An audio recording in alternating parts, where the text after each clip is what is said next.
भगवान श्री कृष्ण उद्धव जी से कहते हैं, हे उद्धव, जीव और ईश्वर बद्ध और मुक्त के भेद से भिन्न भिन्न होने पर भी एक शरीर में नियंता और नियंत्रित के रूप से स्थित हैं। ऐसा समझो कि शरीर एक वृक्ष है। इसमें हृदय का घोंसला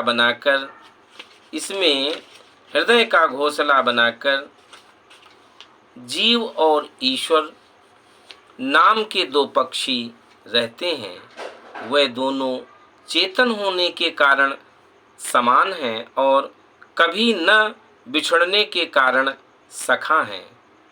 इनके निवास करने का कारण केवल लीला ही है। इसकी इतनी समानता होने पर भी जीव तो शरीर रूप वृक्ष के फल सुख दुख आदि भोगता है, परंतु ईश्वर उन्हें न भोग कर कर्म फल सुख दुख आदि से असंग और उनका साक्षी मात्र रहता है। अभोक्ता होने पर भी ईश्वर की ये विलक्षणता है कि वह ज्ञान, ऐश्वर्य, आनंद और सामर्थ्य आदि में भोक्ता जीव से बढ़कर है। साथ ही एक यह भी विलक्षणता है कि अभोक्ता ईश्वर तो अपने वास्तविक स्वरूप और इसके अतिरिक्त जगत को भी जानता है, परंतु भोक्ता जीव न वास्तविक रूप को जानता है और न अपने से अतिरिक्त को। इन दोनों में जीव तो अविद्या से युक्त होने के कारण नित्य बद्ध है और ईश्वर विद्या स्वरूप होने के कारण नित्य मुक्त है। प्यारे उद्धव, ज्ञान संपन्न मनुष्य पुरुष भी मुक्त ही हैं। जैसे स्वप्न टूट जाने पर जगा हुआ पुरुष स्वप्न के स्मरण मात्र शरीर से स्मरणमाण शरीर से कोई संबंध नहीं रखता है, वैसे ही ज्ञानी पुरुष सूक्ष्म और स्थूल शरीर में रहने पर भी किसी प्रकार का भी संबंध नहीं रखता है। परंतु अज्ञानी पुरुष वास्तव में शरीर से कोई संबंध न रखने पर भी अज्ञान के कारण शरीर में ही स्थित रहता है। जैसे स्वप्न देखने वाला पुरुष स्वप्न देखते समय स्वाप्निक शरीर में बंध जाता है और व्यवहारादि में इंद्रियां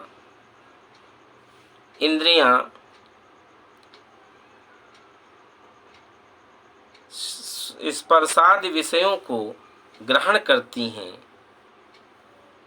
क्योंकि यह तो नियम ही है। गुण को ग्रहण करते हैं, आत्मा नहीं। इसलिए जिसने इस निर्विकार आत्म स्वरूप को समझ लिया, वह उन विषयों के ग्रहण त्याग में किसी प्रकार का अभिमान नहीं करता है। यह शरीर प्रारब्ध के अधीन है। इससे शारीरिक और मानसिक जितने भी कार्य होते हैं, सब गुणों की प्रेरणा से ही होते हैं। अज्ञानी पुरुष झूठ मूठ अपने को उन ग्रहण त्याग आदि का कर्ता मान बैठता है और इसी अभिमान के कारण वह बंध जाता है।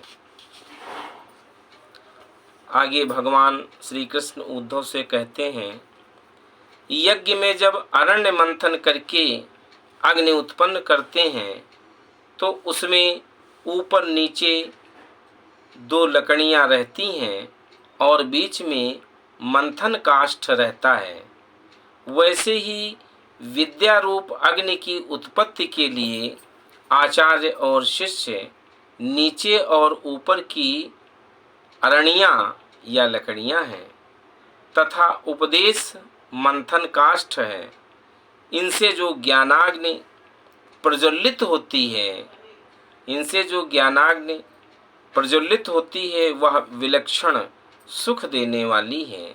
इस यज्ञ में बुद्धिमान शिष्य सद्गुरु के द्वारा जो अत्यंत विशुद्ध ज्ञान प्राप्त करता है वह गुणों से बनी हुई विषयों की माया को भस्म कर देता है।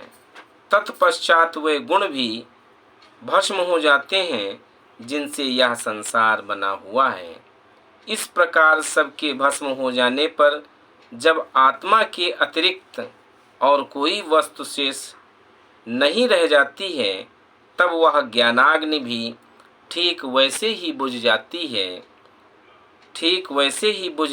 है, अपने वास्तविक स्वरूप में शांत हो जाती है, जैसे समिधा के न रहने पर आग बुझ जाती है। इसी को श्लोक में वर्णन किया गया है। आचार्यो अर विराद्यः स्थादन्ते वास्तुत्तरारणिः तत्संधानं प्रवचनं विद्यासन्धि सुखावहा वैशारदी साति विशुद्ध बुद्धिर्धो नोतमायां गुण संप्रतसूतां गुणास्य संद्वः यदा मेतत् स्वयं च सामित्य सम्मिधा यथाग्नि।